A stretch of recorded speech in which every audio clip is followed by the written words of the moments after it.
Hello there, and welcome to the recap of the 10th round of the FIDE Candidates. So we played the first 3 rounds of the second part, and tomorrow we'll have a rest day. We did have a decisive game today. However, so far my least favorite round of the second part. The standings before the round: Nepomniachtchi 5.5, Caruana, Alekseenko and Giri on 5 points. And we're just gonna dive right into it, and we're gonna start with a game between Maxim Alekseenko and Anis Giri. So MVL with white, and we have the Sicilian, and again Giri is going for the Sveshnikov. Knight D to B5, D6, and now MVL goes for the line that Caruana always went for in the World Championship match. Caruana never allowed the real Sveshnikov and went for this line, knight d5. And MVL does the same. So takes, and now black has a choice, knight e7, knight b8, Giri went with b8, knight b8. And it's funny that Giri is kind of copying Magnus's World Championship black repertoire, at least against e4. We'll see what it gets him. We have bishop e7, and now this move c5. Now this obviously can't be taken on account of the pawn being pushed, hitting the bishop, and the knight coming into c7. So black plays knight a6, hitting the pawn, takes. White fortifies the d-pawn, we have castles, knight c7. And now of course white prefers to grab the bishop pair, he takes on d6. So white has the bishop pair, but black will now try to put pressure on his d5 pawn. So the next few moves, queen f3, intending to protect the pawn. Black plays b6, intending to attack it even further. So that's the battle line that has been drawn here. Bishop to g5, h6, bishop h4, stopping a black rook from coming to d8 for the moment. b5, knight a6, he wants to put the knight on c5, trade the bishops and try to get the d5 pawn. Knight c5, he gives up the b pawn, but he gets the bishop. And black argues that, okay, we have opposite colored bishops. I can play a6, the pawn is covered. If I can win the d5 pawn, it's going to be a dead draw. And actually, even if you can't in the game, white is pushing the pawn, but black has a very firm blockade on the light squares. And even though white is obviously objectively better, not much happened here. The rooks got activated by black here. And eventually we had some trades, e4, and now we can win this pawn because, okay, it's pinned. g2 hangs if you push it, so black wins the pawn. We have massive trades, and you're never breaking through this light square blockade that black has, over here. If he gets the bishop to b5, it's a firm blockade, and this is also a very good battery because we're lining up against g2. So a draw was agreed. So an uneventful game, in my opinion. So we move on to Fabiano Caruana against Ding Liren. Now Ding out of contention. He should have won last round. And now he has the black pieces against Caruana, who needs a win to increase his chances. And we have the Ruy Lopez, and that's not a big of a surprise. Ding likes to play the Ruy Lopez, and we've even seen similar stuff. I remember him playing Karakin in a similar line where you get this with bishop to e6 and the double pawns. So this is all actually well known. And up to rook b5, d4, and the novelty in the game is actually queen to c8 here. And long story short, this was another relatively uneventful game. White went for e5 here in the center, and we're liquidating a little bit. Knight c6, blockade, more trades, and white's going to get the e-pawn eventually. It looks like it, but okay, it takes a while here. g4, intending g5 to push the bishop away. Here it comes, and now we can win the pawn, but black gets the c-pawn. So technically black is, after all of this, he's still up a pawn, but he's under heavy pressure on the e-file, tries to hold on to the pawn. But white increases the pressure, f4. Rook d2, we have a trade, knight d4. And here, because we can't really take, because the knight would hang, we actually had a perpetual, because otherwise white would take the pawn and he would be no worse. So another draw. So I think we'll end the uneventful games right here and go on to something a little bit more spicy. And that's the game between Wang Hao with white and Alekseenko Grischuk. Now, unfortunately for these two gentlemen, they are more or less out of contention. I'm trying to move Alexander here slightly. More or less out of contention. But that did not stop them from having a fun game. They had the French defense, the second time here in the second stage of the candidates that Grischuk plays the French. We have the classical and knight c2, e2. So white wants to fortify here, play c3 and fortify the pawn chain. Plays f4, and we get the pieces out. This is well known. Bishop e3, castles, g3, and a very nice pawn chain / pyramid here by white, which deserves some colors. Queen b6, increasing the pressure on d4, attacking d2 as well. b2, excuse me.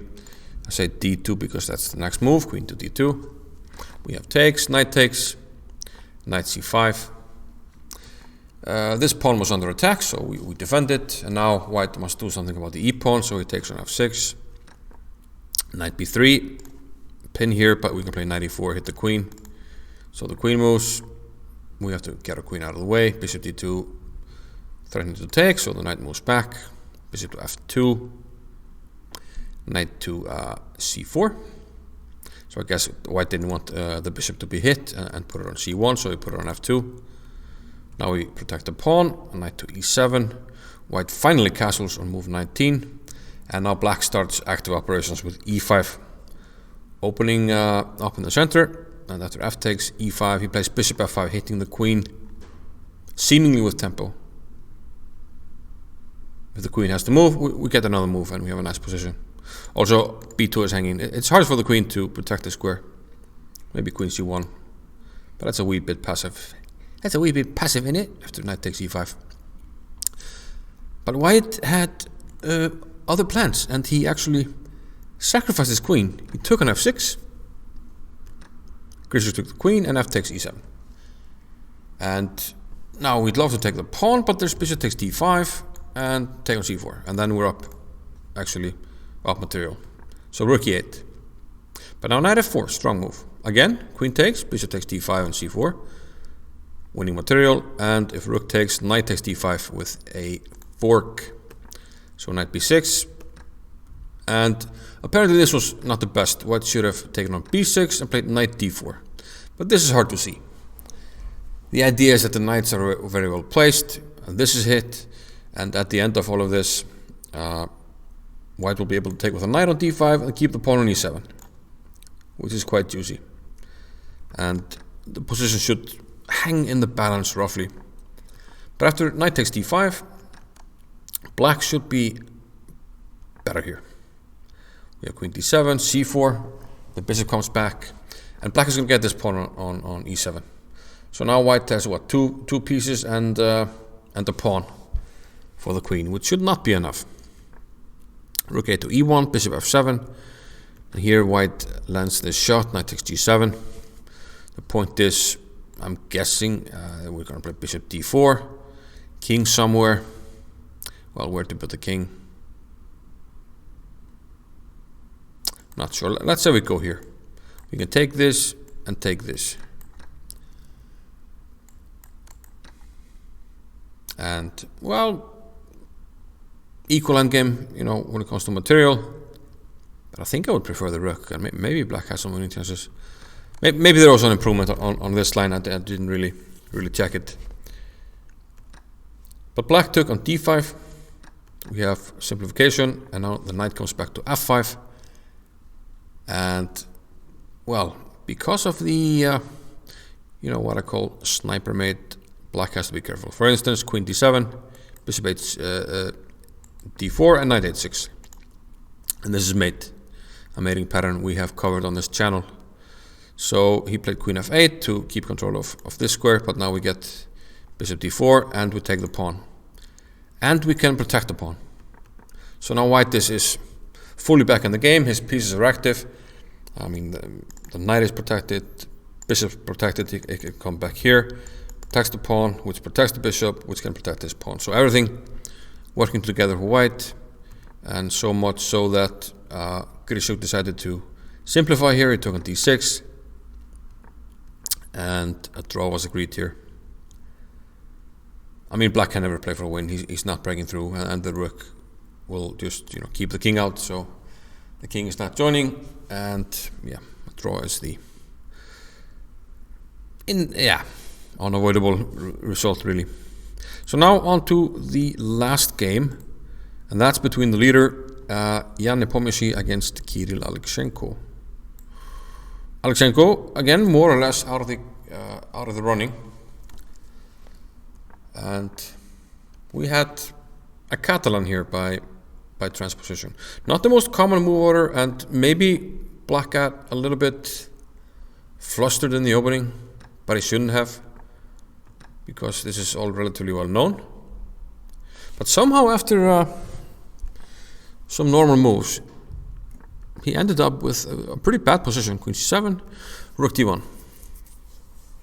Let's see a few more moves. Rook d8. Everything looks normal, but white is actually significantly better. And this is kind of a dream Catalan position. You have this, very strong Catalan bishop, and it's hard for black to finish development. Let's say you want to, get the bishop out. Okay, then what really? Queen b1. The queen is vulnerable. Kind of has to move because knight d5 is coming. And where does it go? If it goes here, we can chop this, take this.